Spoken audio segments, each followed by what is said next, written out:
Je suis manager de transition et avant cela, j'ai fait 15 ans, 20 ans même, dans le retail, à des postes de direction générale, dans des entreprises qui étaient soit sur leur démarrage ou parfois sur des périodes de transformation pour éviter le déclin ou alors de la restructuration.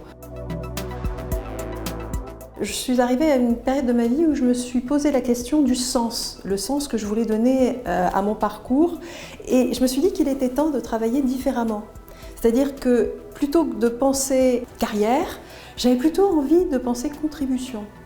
Et le métier du management de transition m'est apparu comme évident, puisque dans le management de transition, on est là pour apporter une valeur ajoutée immédiate et rapidement. Cette sensation de s'enrichir aussi à chaque mission.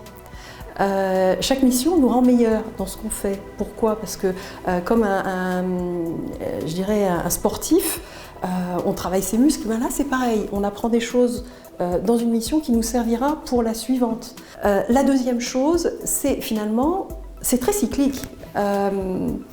On a des périodes très intenses de mission et ensuite vient l'intermission qui peut être plus ou moins longue. Et moi j'aime beaucoup ces périodes de rupture, de forte intensité de travail et ensuite de moments différents. Votre manager de transition va avoir besoin de vous. Donc il faut créer avec lui une relation de confiance et surtout communiquer très régulièrement ensemble. Alors ça peut être des petits mails, ça peut être le téléphone, ça peut être de se voir aussi de temps en temps de manière un peu plus informelle, de manière à ce qu'on aille bien dans la même direction. Le manager a besoin de savoir qu'on est bien tous d'accord.